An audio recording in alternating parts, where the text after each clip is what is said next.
Good morning friends, అందరికీ జాతీయ యువజన దినోత్సవ శుభాకాంక్షలు. జాతీయ యువజన దినోత్సవ శుభాకాంక్షలు ఎందుకంటే ఈరోజు స్వామి వివేకానంద గారి జయంతి. స్వామి వివేకానంద ప్రసిద్ధిగాంచిన హిందూ యోగి. ఇతని పూర్వనామం నరేంద్రనాథ్ దత్త. రామకృష్ణ పరమహంస ప్రియ శిష్యుడు. వేదాంత యోగ తత్వశాస్త్రాలలో సమాజంపై అత్యంత ప్రభావం కలిగించిన ఒక ప్రఖ్యాత ఆధ్యాత్మిక నాయకుడు. హిందూ తత్వ చరిత్ర భారతదేశ చరిత్రలోనే ఒక ప్రముఖ వ్యక్తి. రామకృష్ణ మఠం వ్యవస్థాపకుడు. భారతదేశాన్ని జాగృతం చేయడమే కాకుండా అమెరికా, ఇంగ్లాండ్లలో యోగ వేదాంత శాస్త్రములను అద్భుత ఉపన్యాసముల ద్వారా, వాదనల ద్వారా పరిచయం చేసిన ఖ్యాతి ఇతనికి ఉంది. గురువు గారి కోరిక మేరకు అమెరికాకు వెళ్ళి అక్కడ హిందూ మత ప్రాశస్త్యం గురించి ఎన్నో ఉపన్యాసాలు చేశాడు.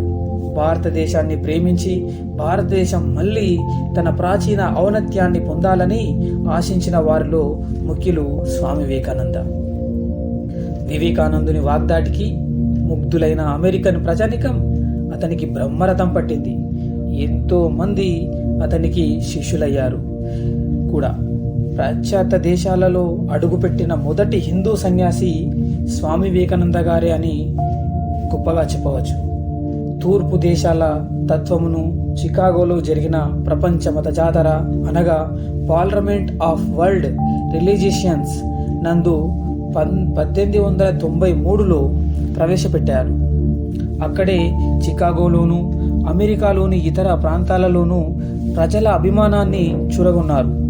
తిరిగి భారతదేశం వచ్చి రామకృష్ణ మఠాన్ని స్థాపించి దాని ద్వారా భారత యువతకు దిశానిర్దేశం చేశారు. స్వామి వివేకానంద గారు 39 ఏళ్ల వయసులోనే మరణించారు.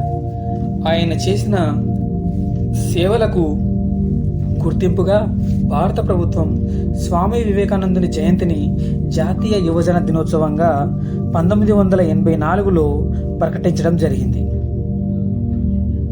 ఇది ఫ్రెండ్స్, అందుకే స్వామి వివేకానంద జయంతిని జాతీయ యువజన దినోత్సవంగా మనం జరుపుకోవటం జరుగుతుంది. Okay friends, thank you.